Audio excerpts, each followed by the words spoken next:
വരാൻ പോകുന്ന ഒരു അടിപൊളി എപ്പിസോഡിലേക്കാണ് എല്ലാ കൂട്ടുകാർക്കും സ്വാഗതം. അങ്ങനെ നമ്മുടെ ചന്ദ്രമതി പറയുന്നുണ്ട്, എനിക്ക് എത്രയും പെട്ടെന്ന് ഒരു പേരക്കുട്ടിയെ കിട്ടണം. അത് സുധിയുടെയും ശ്രുതിയുടെയും കുഞ്ഞായിരിക്കണം ആദ്യം ഇവിടെ ഉണ്ടാകാനുള്ളത് എന്ന് പറഞ്ഞ് നമ്മുടെ ചന്ദ്രമതി അങ്ങോട്ട് പറയുകയാണ്. അപ്പോഴേക്ക് ഈ പറയുന്ന കാര്യം കേട്ടും കൊണ്ട് നമ്മുടെ ശ്രുതിക്കും ഭയങ്കര സന്തോഷമാണ്. കാരണം മൂത്ത മകൻ്റെ കുഞ്ഞിനെ കാണാൻ ഭയങ്കര ആഗ്രഹം. എനിക്കൊരു പേരക്കുട്ടി ഞാൻ എത്രയും നാളുകൊണ്ട് പറയുന്നുണ്ട്, ഇതുവരെ നിങ്ങളത് അനുസരിക്കുന്നില്ല എന്ന് പറയുകയാണ്. അതേസമയം നമ്മുടെ ശ്രുതിയും എന്താ പറയുക, രണ്ടുപേരും കൂടെ അങ്ങോട്ടും ഇങ്ങോട്ടും ചർച്ച ചെയ്യുകയാണ്. അതായത് നമുക്കൊരു ഡോക്ടറെ ചെന്ന് കണ്ട് ആർക്കാണ് ഇതിൽ കുഴപ്പം എന്ന് അന്വേഷിക്കാമെന്ന് പറയുന്നു. അപ്പോഴത്തേക്കും പറയുന്നുണ്ട്, ഹോസ്പിറ്റലിൽ എന്തിനാണ് ശ്രുതി പോകുന്നതെന്ന് ചോദിക്കുന്നു. പക്ഷെ ശ്രുതിക്ക് അത് ഇഷ്ടമല്ല, ഹോസ്പിറ്റലിൽ പോകുന്നതിന് അതിനോട് യോജിപ്പില്ല. അപ്പോഴത്തേക്കും ശ്രുതി പറയുന്നു, നമുക്ക് ആർക്കെങ്കിലും ഒരാൾക്ക് പ്രശ്നം ഉണ്ടെങ്കിൽ ചിലപ്പോൾ എൻ്റെ കുഴപ്പം കൊണ്ടായിരിക്കാം, അല്ലെങ്കിൽ ശ്രുതിയുടെ കുഴപ്പം കൊണ്ടായിരിക്കാം. അപ്പോൾ ശ്രുതി പറയുന്നു, ഞാൻ ഹോസ്പിറ്റലിലൊന്നും വരാനൊന്നും എനിക്ക് വയ്യ, അത് ശരിയാവില്ല എന്ന് പറഞ്ഞു. ഈ സമയത്ത് നമ്മുടെ ചന്ദ്ര വന്ന് കയറുമ്പോഴും പറയണം, എന്താ മോനെ നിൻ്റെ മുഖത്ത് ഇങ്ങനെ?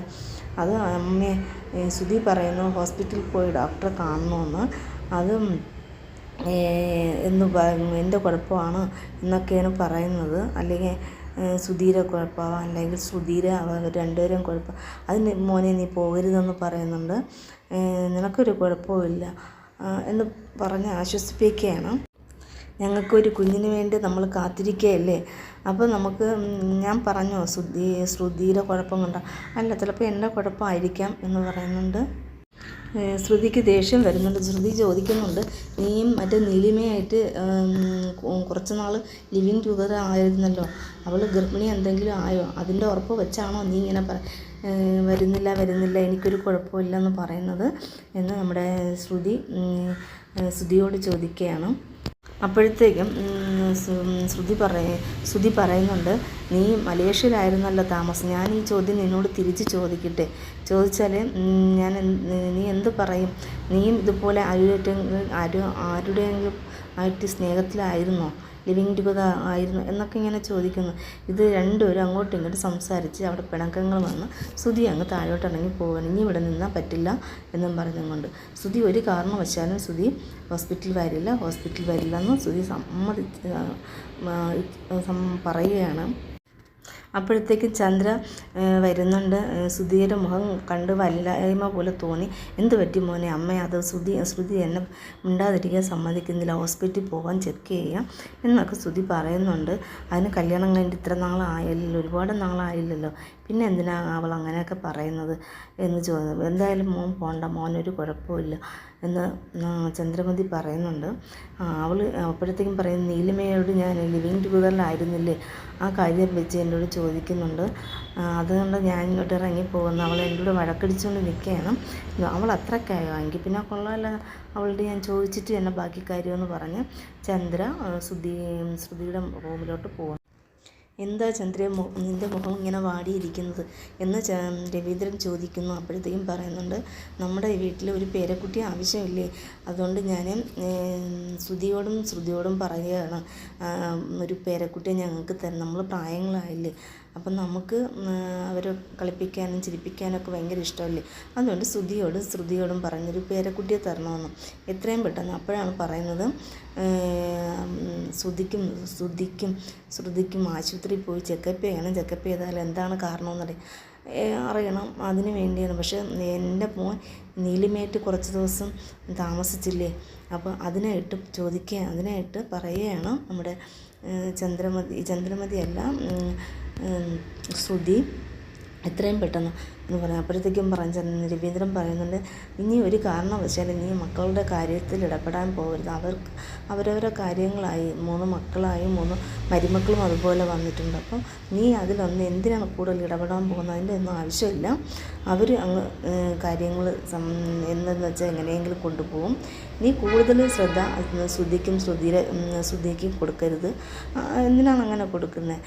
അഥവാ ഇനിയിപ്പോൾ സച്ചിയുടെയും രേവതിയുടെയും വരികയാണെങ്കിൽ അതും നമ്മുടെ മക്കളല്ലേ, പേരക്കിടാവില്ലേ, അപ്പോൾ അങ്ങനെ സന്തോഷിക്കാൻ പറയണം. സച്ചിയുടെയും രേവതിയുടെയും കാര്യം പറയുന്നത് നമ്മുടെ എന്താ പറയുക, ചന്ദ്രമതിക്ക് കേൾക്കാൻ വലിയ ഉഷാറൊന്നുമല്ല, എന്നാലും അങ്ങനെ പറഞ്ഞു. ഇതേ സമയം കുറേ ദിവസമായി നമ്മുടെ രേവതിക്ക് ആഹാരമൊന്നും വേണ്ട, ഭയങ്കര ക്ഷീണമാണ്, എന്താ കാര്യമെന്ന് അറിയാൻ പാടില്ല. അങ്ങനെ രേവതി അടുക്കളയിൽ ജോലികളെല്ലാം ചെയ്യുന്നുണ്ട്, ഇതിനിടയ്ക്ക് ഛർദ്ദിക്കാൻ വേണ്ടി ഓടുന്നുണ്ട്, ഛർദ്ദിക്കുന്നു. അപ്പോഴത്തേക്കും സച്ചി കേൾക്കുന്നു, എന്താ നിനക്ക്, എന്താ കഴിച്ചത്, അത് ആഹാരം കഴിക്കുമ്പോൾ എനിക്ക് ഛർദ്ദിക്കാൻ വരുന്നു, 4-5 ദിവസം കൊണ്ട് തുടങ്ങിയതാണ് എന്ന് പറയുന്നുണ്ട്. അപ്പോഴത്തേക്ക് സച്ചി പറഞ്ഞു, നിനക്ക് എന്തോ അസുഖമുണ്ട്, നമുക്ക് എത്രയും പെട്ടെന്ന് ഡോക്ടറെ ചെന്ന് കാണാമെന്ന് പറയും. ഈ സമയത്ത് ചന്ദ്രമതി ഇറങ്ങി വരികയാണ്. ചന്ദ്രമതി ചോദിക്കുന്നത് എന്താണ്, അത് എന്തോ അസുഖമാണ്, ഇവൾ ഛർദ്ദിക്കൊക്കെ കാണും, പിന്നെ ഇന്നലെയും ഛർദ്ദിച്ചു, ഇന്ന് ആഹാരമൊന്നും വേണ്ട, ഭയങ്കര ക്ഷീണമെന്ന് പറയുന്നു, ഇവൾ ജോലി ചെയ്യാതിരിക്കാനുള്ള അടവ് കാണിക്കുന്നതാണ് എന്നാണ് ചന്ദ്രമതി പറഞ്ഞത്. അപ്പോഴത്തേക്കും സച്ചി ഓടിച്ചെന്ന് ഒരു ദോശ എടുത്തുകൊണ്ട് വന്ന് രേവതിക്ക് കൊടുക്കുന്നുണ്ട്, വായിൽ വെച്ച് കഴിക്കാം. അങ്ങനെ ഒഴിച്ച് കൊടുക്കുമ്പോൾ കഴിക്കുന്നുണ്ട്. പക്ഷെ കഴിച്ച ഉടൻ തന്നെ വീണ്ടും ഛർദ്ദിക്കാൻ വേണ്ടി പോകുകയാണ്. അപ്പോഴത്തേക്കും പറഞ്ഞ് നമുക്ക് ഹോസ്പിറ്റലിൽ പോയിട്ട് വരാമെന്ന് പറയുന്നു. അങ്ങനെ സച്ചിയും രേവതിയും ഹോസ്പിറ്റലിൽ പോയി ഡോക്ടർ ഓരോ കാര്യങ്ങൾ ചോദിക്കുന്നുണ്ട്, അതിനൊക്കെയുള്ള മറുപടിയൊക്കെ കൊടുക്കുന്നുണ്ട്. അപ്പോഴത്തേക്ക് 2-3 ടെസ്റ്റൊക്കെ ചെയ്ത് എഴുതി കൊടുത്തു. ടെസ്റ്റെല്ലാം കഴിഞ്ഞ് റിസൾട്ട് വന്നു. അപ്പോൾ പേടിച്ച് നിൽക്കുകയാണ് നമ്മൾ, സച്ചിൻ്റെ അവർക്ക് എന്തോ പറ്റിയതാണോ എന്നുള്ളതിൽ. അപ്പോഴത്തേക്കും പറയുന്നത് ഒരു സന്തോഷ വാർത്തയാണ് അറിയിക്കാനുള്ളത്. സച്ചി ഒരു അച്ഛനാകാൻ പോകുന്നു, രേവതി ഒരു അമ്മയാകാൻ പോകുന്നു. ഇത് കേട്ടോടാൻ സച്ചിന് ഭയങ്കര സന്തോഷം, സച്ചിയും രേവതിയും. അങ്ങനെ സച്ചിയും രേവതി അവിടെ നിന്നും കൊണ്ട് സ്വീറ്റ്സൊക്കെ ചെന്ന് വാങ്ങി വീട്ടിൽ വന്നു എല്ലാവരോടും പറയുന്നുണ്ട്, എല്ലാവർക്കും സ്വീറ്റ്സ് കൊടുക്കുന്നുണ്ട്. ഭയങ്കര പക്ഷേ നമ്മുടെ ചന്ദ്രമതിക്കും വളരെ സന്തോഷം. കാരണം എൻ്റെ മോൻ ശ്രുതിയെയും കൂടുതൽ സ്നേഹിക്കുകയാണെങ്കിലും വീട്ടിൽ ആദ്യമായിട്ട് വരാൻ പോകുന്ന പേരക്കുട്ടി സച്ചിയുടെയും രേവതിയുടെയാണ്. ഇതറിഞ്ഞ് ശ്രുതിക്ക് നിൽക്കപ്പൊറുതിയില്ല, ശ്രുതിക്ക് ഭയങ്കര ദേഷ്യമാവുന്നു. അതുപോലെ ശ്രുതിക്കും ഭയങ്കര ദേഷ്യമാവുന്നു. അച്ഛനും അമ്മയാവാനുള്ളതും നമ്മളായിരുന്നല്ലോ, പക്ഷേ എന്തുകൊണ്ടോ പറ്റിയില്ല എന്നുള്ള ഇതിൽ. അങ്ങനെ കഥ അടിപൊളിയായിട്ട് പൊയ്ക്കൊണ്ടിരിക്കുകയാണ്. ഒത്തിരി നന്ദി എൻ്റെ വീഡിയോ കണ്ട് സപ്പോർട്ട് ചെയ്ത എല്ലാ കൂട്ടുകാർക്കും.